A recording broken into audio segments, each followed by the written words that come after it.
some introductory part we have explained, we have learned about some form of ownership, what is the meaning of land and all these things. Today we are going to see the doctrine of eminent domain. Actually in last lecture we have also discussed about the doctrine of eminent domain also. Now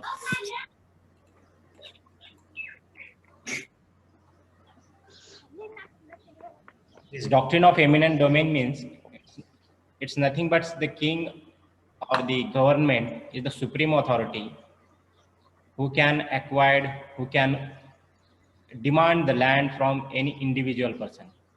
It means that king is always a supreme, or in present situation, government is always supreme, or they have the rights over all property which may be belonging to the individual, which may be belonging to the private person, or which may be belonging to any other corporation. But if it is needed by the government for the public issue, or if there is a benefit or betterment to the public at large, at such time government having a eminent domain over all property, and they may ask for the possession, they may ask for the acquisition of the land. But the certain conditions are there, and that condition has to be fulfilled by the government. And that condition is what? After acquiring land, after requiring land from any private person, any individual, that particular land should have to be used for what purpose? It should be used for the purpose of public issue, for the all public, not for the individual or not for the class of society. It should be for all. Thereafter,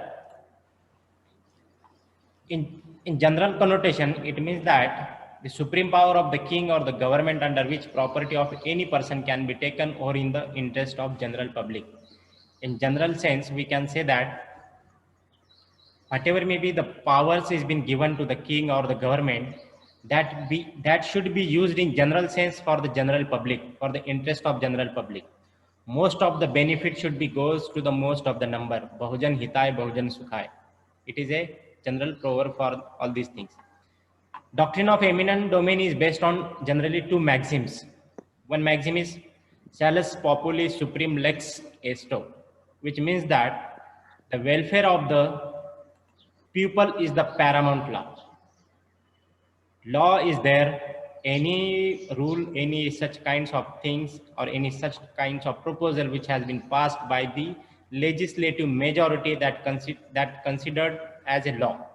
But here is one consideration for the eminent domain is that the welfare of the people is the paramount law, means it is all above the law.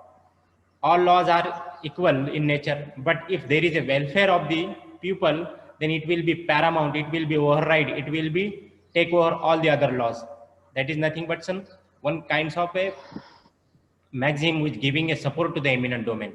The next maxim is necessita public major est quam, which means that public necessity is greater than the private necessity. Means if the one person is suffering from acquisition of land, if the one person is suffering due to the act of the government of acquisition of land, it means that he can suffer, but the public cannot be suffered for his single interest. For that individual interest, the public at large should not be suffer. Means public necessity is more important than the private or individual necessity. These two maxims supporting to the eminent domain. On the base of welfare and betterment of the large section of the society, then individuals always have the weightage on the eye of the government. Actually, weightage is not been given to the individual. Weightage is given to whom? It is given to the large section of the society. It is not given to the one individual. If one person's property is prime property, he just build there one mansion, a bungalow, a fine bungalow, a class mansion he has built up there. But after some times it has been realized to the government that this property should be used for what purpose? For the purpose of particular project, due to which the large community or large section of the society may get the benefit from it.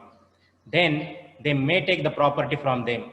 And we, being a private owner, being an individual owner, I cannot challenge that. Why? Because it's eminent domain. Concept of eminent domain is having a priority on all laws. The particular interest of individual don't have a priority. The weightage has been given to the public priority. The largest happiness of the largest number, just I told in previous slide, that's Bahujan Hitai, Bahujan Sukhai. Means if the most of the pupils are getting most of the welfare, then the single person's interest may be hampered. It may be.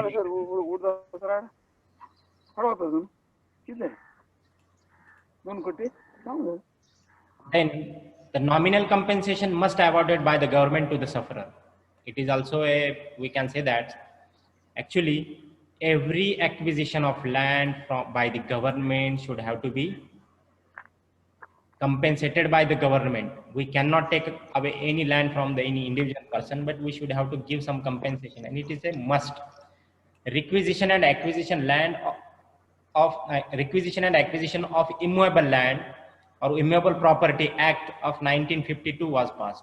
Under this Requisition and Acquisition of Immovable Property Act of 1952, it was power given to the government. They may ask, they may require, they may demand from the individual person any kinds of land.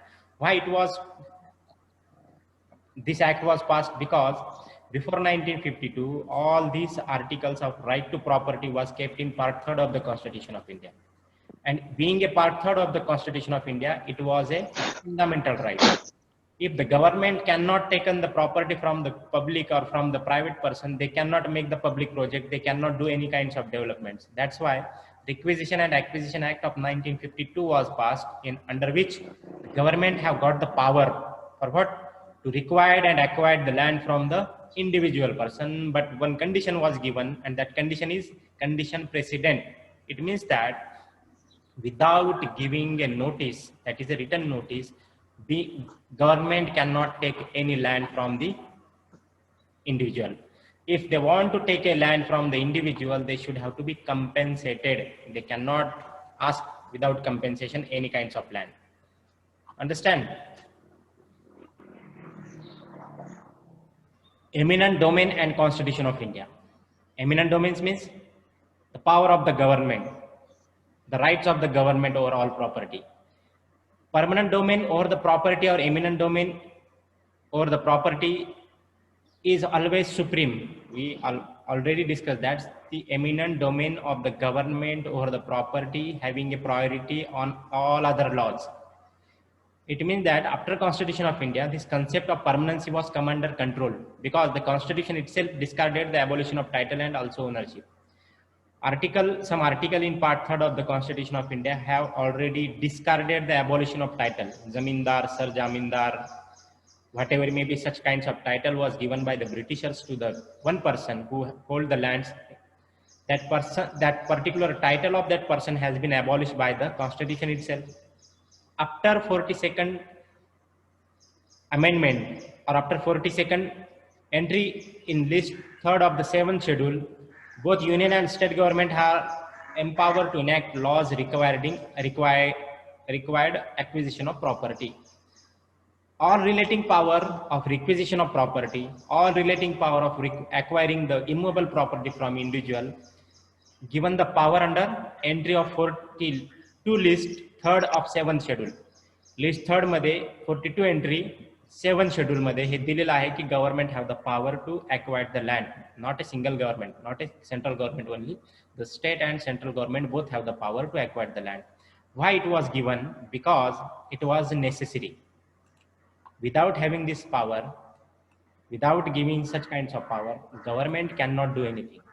Without giving such kinds of power, government don't have a right to ask any kinds of property from an individual. It was must for the development purpose, for the development of India, for the development of many projects. The power should be given to the government. That's why they can get the land from any individual. That is nothing but eminent domain. Acquisition or taking possession of private property, which is implied in clause 2 of Article 31 of Indian Constitution, such taking must be for public purpose.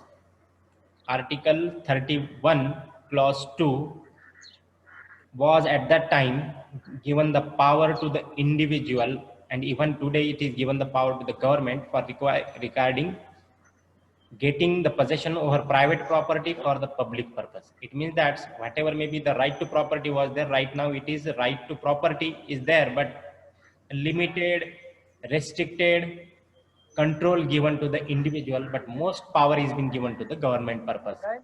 That purpose should be, for what purpose it should be acquired for the public purpose. The other condition is that no property can be taken unless the law authorizes appropriation contains provision for the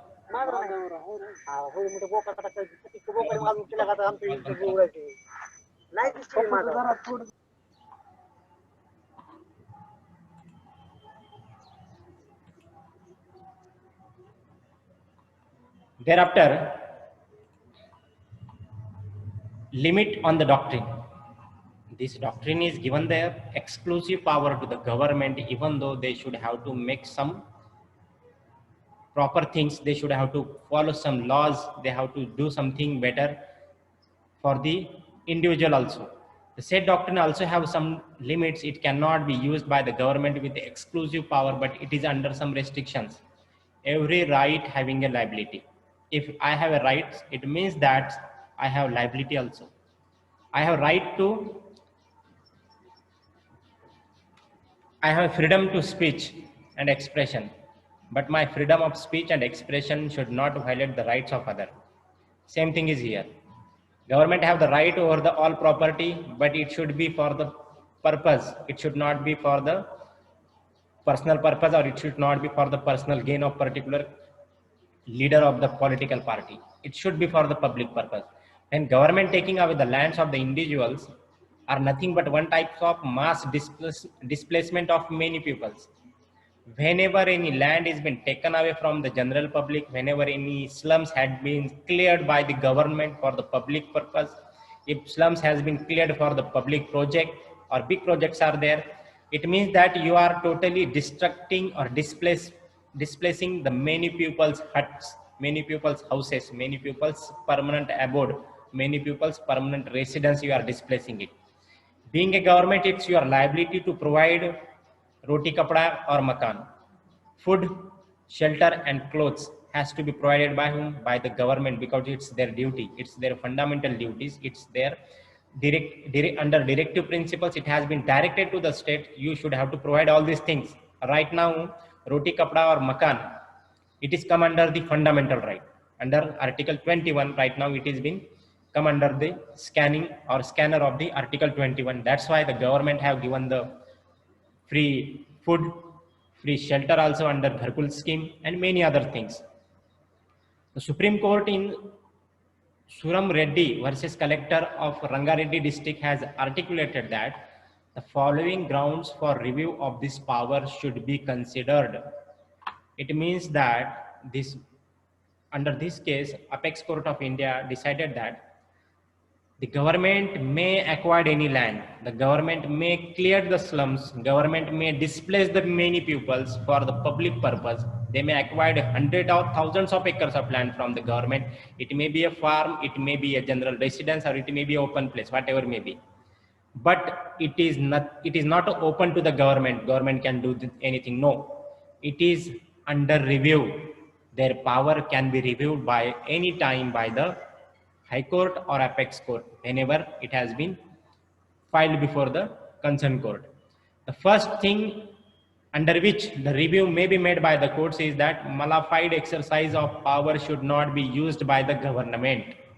If any kinds of malified exercise of power is being used by the government to taken away or to get the land from the personal or individual, at such a time, such a power may be reviewed. It may be struck down by the government, by the concerned court. Whatever power you have, it is having a limitation. It is having a restrictions. Means exclusive power is being given to you, but certain restrictions are also there. A public purpose, that is only apparently a public purpose, but in reality a private purpose or collateral purpose.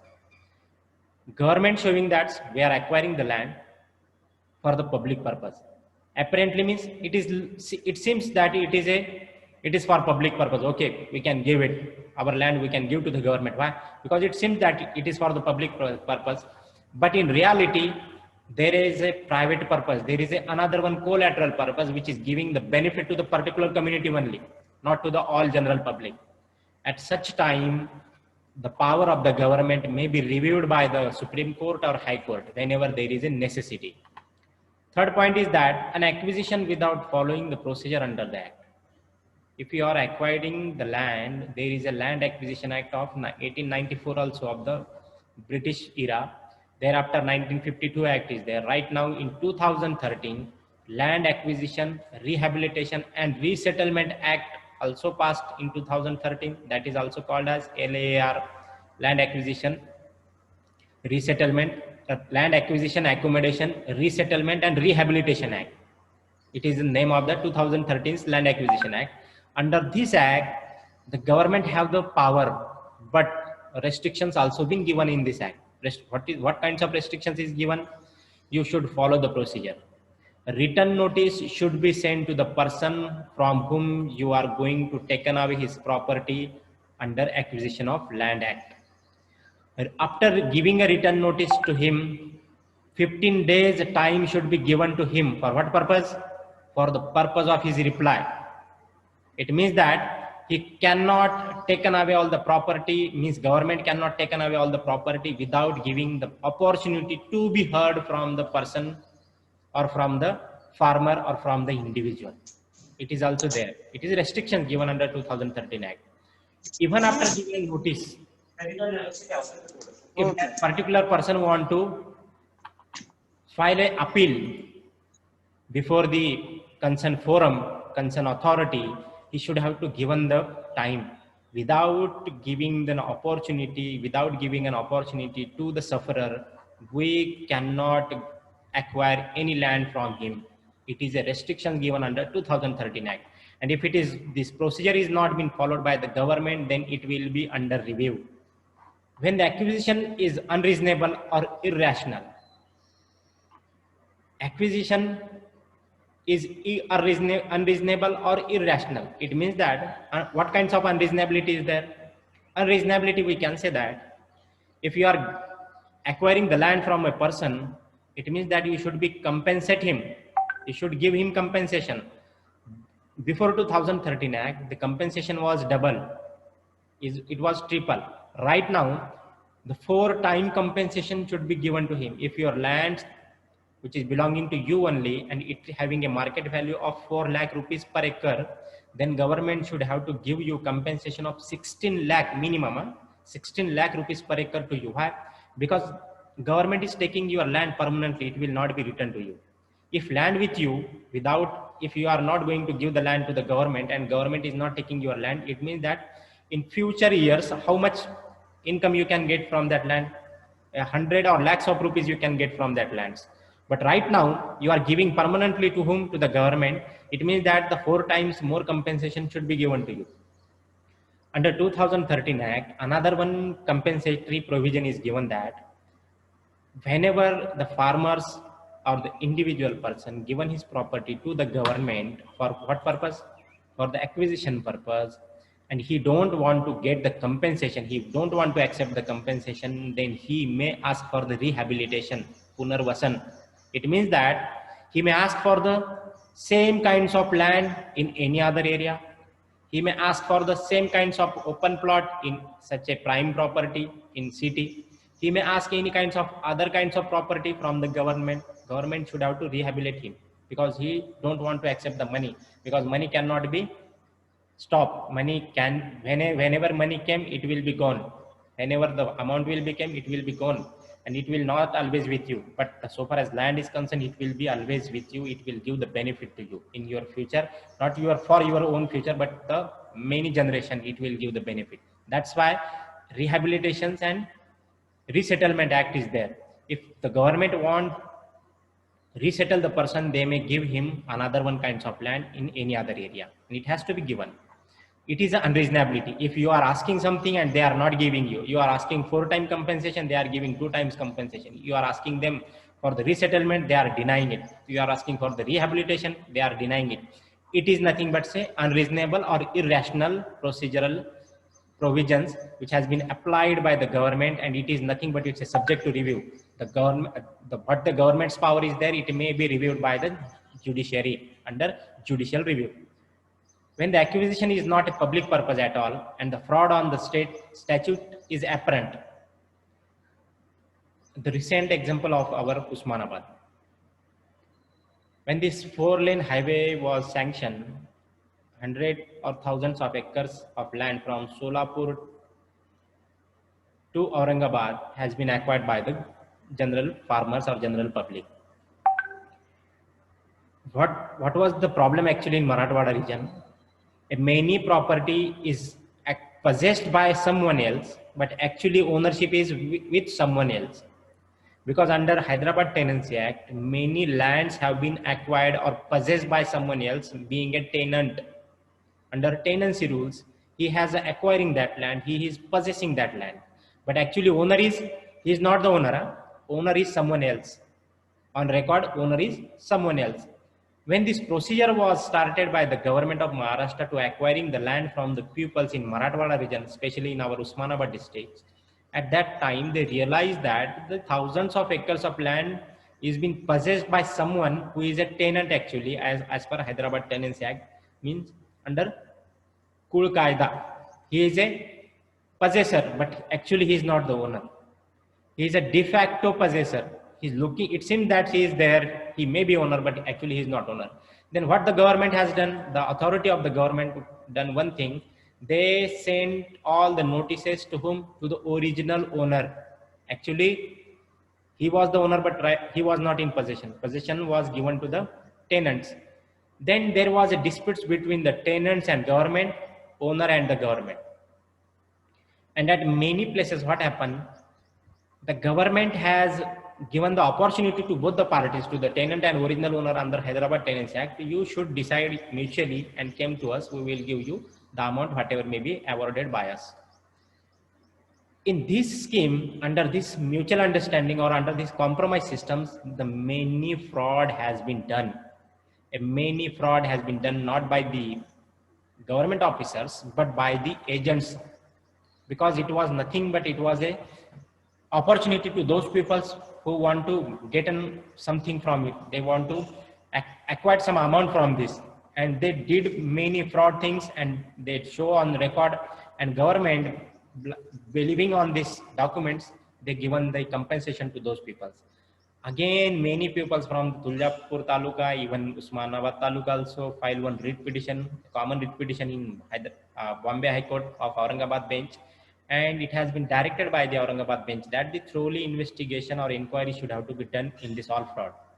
And thereafter many reports came, many people have been arrested, many people have got the bail, many government authority also come under the scan, and they also got the notices, why should not you be dismissed from your position, or why should not be you arrested. Many things has happened, but such kinds of fraud should not be there. If there is a fraud under such kinds of acquisition act of land, then it is nothing but it's coming under the judicial review.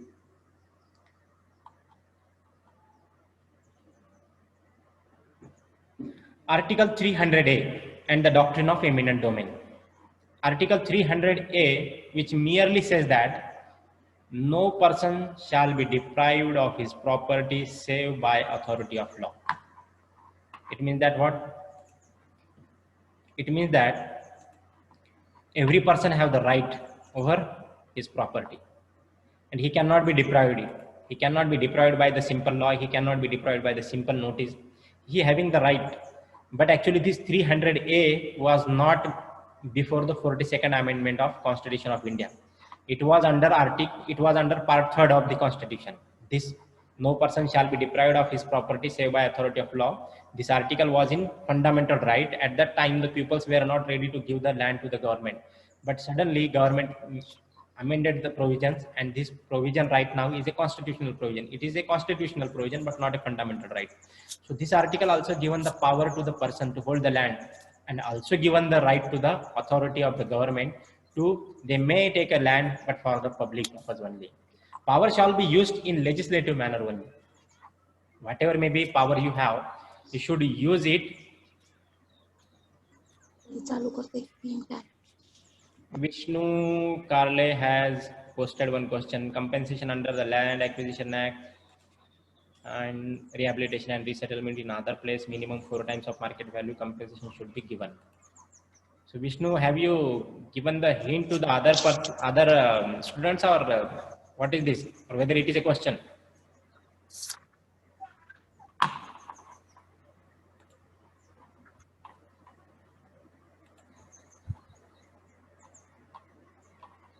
So Vishnu is busy. In Basanti Bai versus State of Maharashtra, the court did seek to interpret the Article 300A favorably to the property owners by reading therein the twin requirements of public purpose and compensation. 300A is given the right to the government. It's also given the power, right to the individual person and power to the government. But in Basanti Bai versus State of Maharashtra, court interpret the provisions in favor of the property owners, that property owners also have the right not to give the land to the government, because if they are not getting the proper compensation, if they are not getting the proper value of the land, they may deny to give the land to the government. It is their power, and it has been decided in Basanti Bai versus State of Maharashtra. The absolute rights of the government over the property of individual is also been critically evaluated by Honorable Supreme Court in Singur case of West Bengal. It is a famous case. Everyone may know or might have not been known about this case, but it was a nano project actually, when Tata company has decided to introduce a simple, compact and economy car to the everyone, and it was valued for near about 1 lakh rupees only. Means everyone can from the society can have the car of belonging to their own, and that nano cars project was been decided that they have decided that it should be in West Bengal. At that time, when it was decided that it will be in West Bengal, they requested to the government for the thousands of acres of land, and thousands of acres of land have been given, means have been decided by the government that they are ready to given this property to you for the Tata Motors project of Nano. Tata Motors company's project of Nano was a really a good project. It was not a bad project. But what happened when this government, this leftist government was there? This leftist government, what they have did, they sent the notice to the concerned people, concerned farmers, and suddenly they are acquiring the land. They started acquiring the land from the farmers without giving a proper compensation, without giving an opportunity to herd them. The government cannot do it. If they are doing it as per the Supreme Court's order or as per the direction of Supreme Courts, the person can be challenged all the orders of the government before the courts, and it has been challenged before the Bengal High Courts. Thereafter, the Mamata Banerjee, at that time she was not a chief minister, she was the chief of her own party. She had agitated against all this project of the Nano, and thousands of farmers supported to her.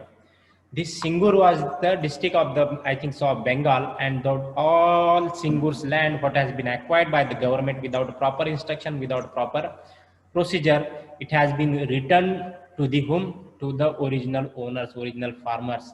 Why? Because the proper compensation procedure was not adopted. And in this all things, Supreme Court also ordered to the concerned government to return all the lands to the original owner, and the mass dislocation of the people should not be happen for the particular project. If you are not compensating them properly, if you are not giving them any kinds of opportunity to be heard, audi alteram partem, it is a basic principle of law, basic principle of trial, basic principle of natural justice. If both the parties should not be heard, only one party is going to be heard and other parties without hearing given the decisions by the court or by any other authority of the government, it means that you are violating the rights of other person. We should not be do like this. Being a judge, being an authority, we should be natural, or we should be adopt a natural process of justice. We should be neutral. We should not favor to someone. We should not disfavor to someone. In this Singur case, the government has favored mostly to the Nano project and disfavored to the farmers. So in the Singur case also, Supreme Court of India also denied such kinds of procedure, and they have returned the property to whom? To the farmers. So today we will stop here.